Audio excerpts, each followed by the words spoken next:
guys, Tyboy here with episode 3 of Road to Halo 5 Guardians, and this time we have Twisted Shots TV with us. What's up? Everything's getting so twisted. What's going on? So, we are a day and week closer to Halo 5 Guardians, and we have some awesome news that Halo 5 has gone gold. Dude, big day. So excited. Yes. So now Halo 5 is gold, which means we are really close. Yeah. I don't know what to say. Send it to the presses, baby. Time to make those discs. So, yes, Halo 5 has gone gold, which means it's ready to launch. So, yeah. Let's go on to the next segment of our Road to Halo 5 Guardians episode 3, which is the Sprint season 3. Have you watched the first 2 episodes, Twisted? Oh yeah. The sprints has been awesome anyways. Just the series in general. God. When did it start? Like in November last year or something? Mm-hmm. Or They've been running, man, and they haven't had a lot of videos until just here recently. Yeah. And I think that they kind of planned it that way. I think that they are using the sprint to kind of drum up the hype machine, like it needs to go any faster, you know? Yeah. And I'm telling you, man, it's working. This last bit of the sprints, they actually released 2 videos back to back. Yep. And the first one that I listened to was the orchestral version, where they broke down the music and how it was being produced and everything. And, dude, I would be lying to you if I didn't tell you that, or if I told you that I did not cry during this thing. I'm serious. Dude, there was the music in Halo 5 is so awesome. There's one song called Trials in the soundtrack that I've been blasting in my car every day when I'm going to work or school. I don't care what the neighbor says or anything. I've been blasting that. Well, the section that hit me so hard was the Blue Team intro. Yes. And man, they started playing the chords and stuff, and I was like, oh, this is beautiful. That's crazy. And I didn't expect it to keep going, and it kept going, dude. It was like 6 minutes or so of amazing Halo 5 music. And right in the middle of it, I started busting a tear. I'm like, dude, this is so, it's emotional. If you're somebody that loves Halo as much as I do, and I know you are, Ty, but I'm just saying, man, it's, oh, baby. Yeah, I like the whole feel that they're bringing back with the music in Halo. Me too. I mean, Halo 4 music was good, too. I mean, it had that... Yeah, it was like a new electronic kind of, feel to it, which really was good. I know I've mentioned this on previous podcasts and stuff, but... with them bringing in the Forerunner through Halo 4, I thought that was a good way of doing it. I'm not going to bash the music by any means, but it wasn't that Halo. That's exactly. It was like a new kind of feel to Halo that they were. Right. There was a lot of that synthesizer, and all that kind of stuff. Which you still had that electronic feel in what I was hearing in the sprint too, but man, a lot more of the monks chanting. I mean, the Gregorian monk stuff is just, I love it. And you have to bring that back. Absolutely. I was so mad in Halo 4 when I didn't have it. Yeah, they have several sections, and you can tell just by the little pieces that we're hearing here. Yeah. They're playing a lot more of that and leaning more. Towards homage towards the actual, Halo. Halo is what we would think of, so I just like it a lot. Love it. And then the second one, they did the whole, the breakdown of the making of the intro that they released a few weeks ago. Oh my god, I wonder how many exact takes they did, because they only showed 4 takes they've done. I wonder how much time it took to actually get a perfect, scene to go. What's the gentleman's name that's playing Agent Locke? What's his name? Mike Coulter? Mike Coulter, thank you. I hate it when you hit record and you can't remember stuff. Thank you. I'm so glad you're able to come up with it quick. But Mike Coulter, so I thought it was hilarious whenever I was watching it, and they're standing there talking. Of course, everybody's all suited up, and I'm going to vote Wizard on this one. Everybody's all suited up, and they're getting their orders on, okay, the next scene we're going to do this, and they're standing there in their spandex and all the little dots all over them, and he's just chilling out eating like a TV dinner or something on the set. I'm like, look at this guy. Look at this guy. You can just feel that it was like, it was chill like that, you know? I mean, they're doing business, but it Yeah. was chill. Like, they're Yeah. enjoying everything that they're doing. I like There's that. trained professionals. But let's go on to something else that we got more information on very recently, which is Forge and Halo 5 Guardians. It looks amazing. A lot more pieces, a lot more maps, a lot more of everything. What'd you think of it, Twisted, about when they showed the cartographers at 343 testing out stuff? Were you surprised? Yeah, I mean, the stuff that I'm seeing out of it, I don't. These are things that we've thought like it would be nice if they would add stuff like this, or you know, if they could just simply do it like this, or in previous Halo titles, Forge was, I mean, it was groundbreaking anyways, but it was also very limited. Yeah. So to see them doing stuff like, you know, snapping objects all together, or the section that I keep seeing talked about on the forums is the exact same thing that freaked me out. They like clipped a whole bunch of the map together, or like a base or something that they built, and then they moved it. And when they did, the terrain like started moving and stuff. I'm like, oh! And I think they purposely only gave us like a little glimpse of what that looked like. Yeah. And that's frustrating because I'm like, they knew that was like a golden nugget. Yes. Have you ever wanted to move like I know, a like rock or get something? a different scenery of the map, like put it in a different, like maybe in the sky instead of having it on the ground near the snow or something. I just thought that was a really cool touch that they decided to do that. Yeah. One thing that Duquesne said that he can't talk about is weather effects. He answered someone's question, in which I'm wondering if there is anything with weather effects. He said he can't talk about it. So I would imagine that there is, because they're already talking about the colorations, like they're able to change lighting, dynamic lighting. Mm-hmm. And I feel like if you're able to change the dynamic lighting at the same time, then they're probably talking about something to do with weather. But the thing is, in Halo 5, the maps we've seen, there hasn't been any like rain maps or anything. So, and I imagine they're going to have stuff like that. I just think that they're trying to kind of withhold. Well, we don't that, know about the campaign either, so right. It seems like the times that visual effects are really shown off is like in the rain and stuff, you know. Mm-hmm. So I'm thinking maybe that's something more that they're going to show. If they can make it rain like it did in Forza 6, that would be so oh. And I was just recently playing the Need for Speed beta. Oh, really? Yeah. And I know it's just a beta, but oh, that was hilarious. Xbox recorded that. Oh, God. That was awesome what just happened.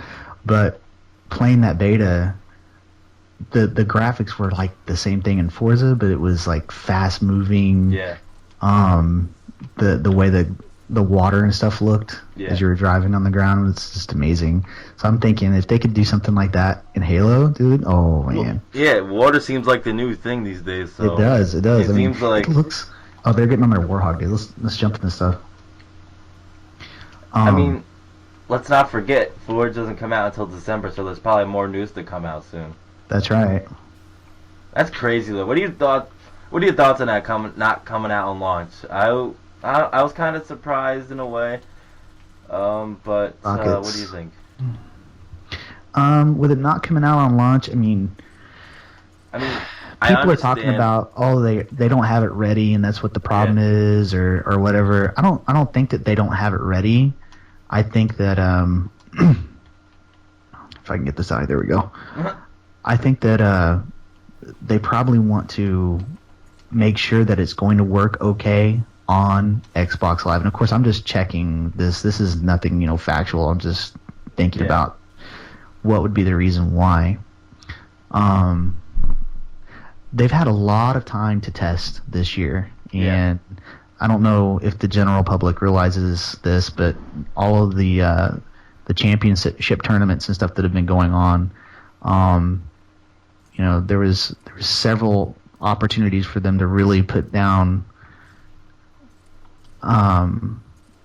hours of test play live on the network, and I don't really feel like they've had that much time, if at all, to test it on the actual network. And before they want to release it to everybody, I would imagine they want to get some actual time with it on the server.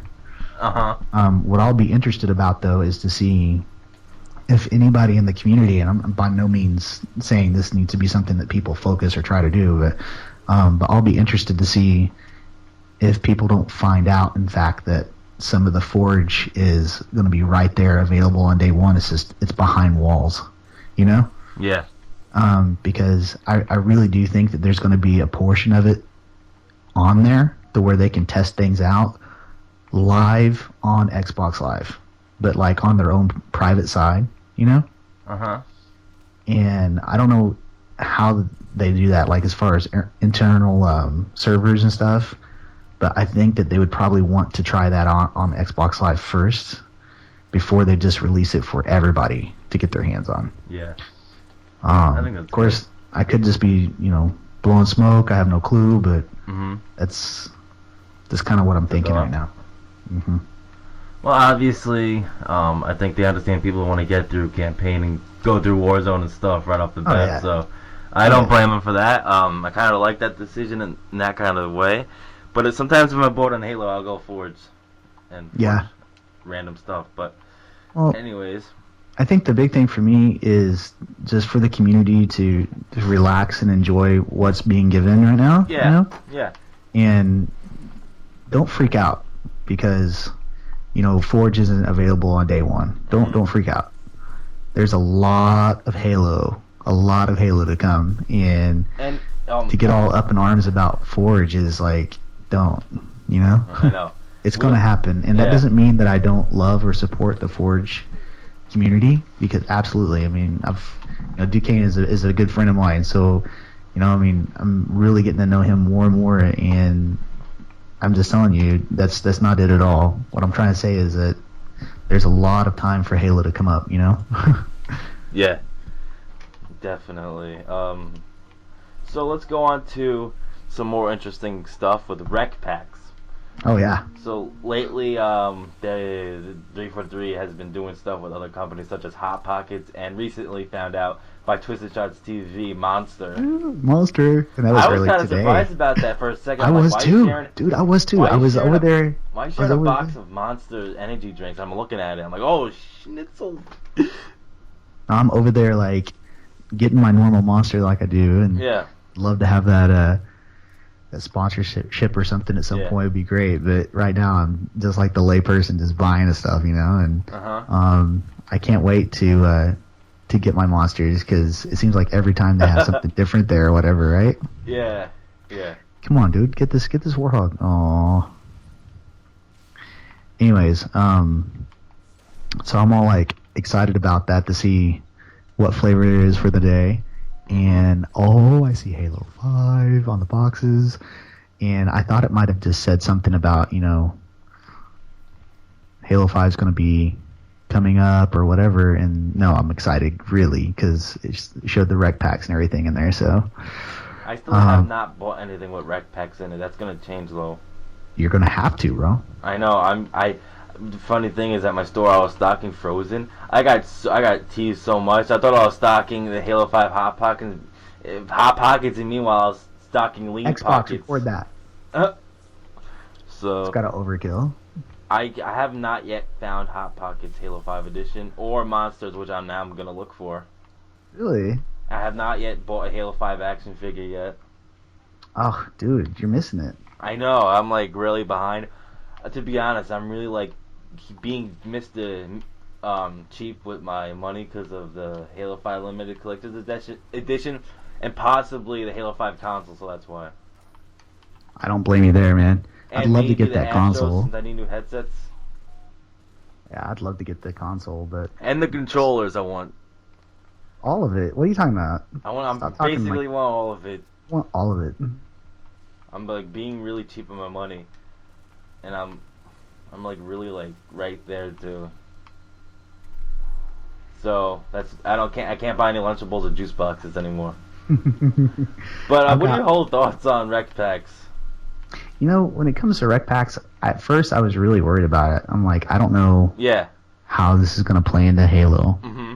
And, you know, we in the Halo community know this very well. Anytime they add something into our beloved game, because we're so righteous and we feel like we know Halo more than Halo knows itself, we get really upset about stuff, you know?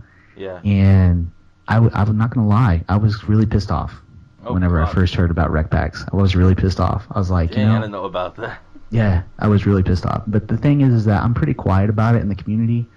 I'm not this guy that, like, blasts, you know, the developers or... Right off the bat, right? Yeah, because you just don't know. But I was very upset. And the reason why is because, like I said, you know, they're messing with my game. And here they are, they're going to add this stuff in here. And the first thing I thought was that it was going to be pay to play. And I heard about it not affecting the regular matchmaking. And I'm like, okay, well, that's good. So just normal multiplayer is not a big deal. That's okay, well, I'm just going to play that then. So then immediately my attitude was like, you know, screw Warzone then. I'm not even going to touch that stuff when it comes out. Who cares? And then I heard that it's going to be an option that you don't have to have the pay in order to have rec packs. Yeah. And then I was kind of like, okay, well, that's fine, but, you know, people are going to be able to start in on a game, and if you've paid, you know, $19.95, you know, I'm just making fictitious numbers up here, they're going to have warhogs and tanks and, you know, just all kinds of stuff. Big equipment right at the very beginning, and you're not going to have that. So, again, I was just like turned off. I was like, nah. But come to find out, it's not that way at all. They have a gate on it. Yeah. So, you know, you have to, you know, get your levels first. You have to reach those levels first. Yeah, and like some of them are one-time things, so. Right. So. So after hearing that, I was very pleased, and I have still yet to play a single game of Warzone. So I can tell you this. Played one. I can tell you this, that just looking at it, I'm not quite for sure how it's going to be, but I want to get to try it out myself. Yeah. But I feel like it's balanced. Like, they feel really smart. 343 has gotten really smart about how they're doing stuff and taking things into account, like what is going to affect the overall gameplay. So hopefully, if rec packs are actually balanced, like it sounds like it's going to be, then, I mean, I don't have to buy them. You know, someone that grinds the game like I'm going to be grinding it when it first comes out, I don't feel like I should have to buy rec packs in order to, you know, get a sniper rifle or to get a scorpion tank, you know? Like, I'll get the toys and stuff that come with the rec packs, but I'm probably not going to individually just buy them. Right. So I don't find a use in them. I like unlocking stuff in game. Like, I hope Halo 5, like, to rank up to the highest thing so long, like Inheritor. Yeah, that was the most funnest thing to do. The way that Reach was set up, so long to do what? The way that Reach was set up, I mean, it was so frustrating. It felt like you never had to know, like, you had to play like at least like 9,000 multiplayer games or something like that. Yeah, but see, the thing is that you could tell people that actually played the game based off what their rank was in that game. Yeah. And that was a big deal. I mean, not all Halos could you say, you know, because you have a 50, you must play this game a lot. You know? Yeah. I had a buddy of mine that just boosted me and let me play against a whole bunch of, you know, low random scrub kids but that's where Reach, it seemed like it separated the people that actually could play, or at least it showed the amount of time that they had spent playing. Now, I'm not going to say that it was perfect, because, I mean, I know that there was ways around stuff. There was people that were like, what was it? It was that, What are you trying to? Hang on a second, I'm just trying to get out of this corner here. I'm getting tied up with my gameplay. Oh my god, there's 3 people in this room. Yeah, but I like how they have like the rarity to get stuff too. Yeah. And like, what do they have? What are the? I'm trying to think it off the top of my head. I know there's like they go by colors, right? It's like yellow. Yeah, they do. They do. I think it's yellow like the highest. Yeah, the yellow is this legendary. Or yeah, I'm sorry, they do have an exotic. Yeah. It is very similar, and I'll say it right now. It's similar to Destiny as far as that sense. But I'll tell you this: that's the only thing that's similar about that type of setup. But I mean, it's not a big deal. I think a few other games do that kind of thing too. It's Destiny's not the first game in the world to come up with a system like that, and I'll just come out and say it. I don't have any clue if 343 was going for a straight off copy of that or not from Destiny, but even if they were, I tell you what, it was damn smart because it's an easy way of bringing the Destiny community into Halo and making it not confusing for them. That's true. That's actually very true. Yeah. And it makes you feel like you're at home, like what the rankings of your weapons are or whatever. So now how rare those weapons are, I don't know. That has yet to be seen.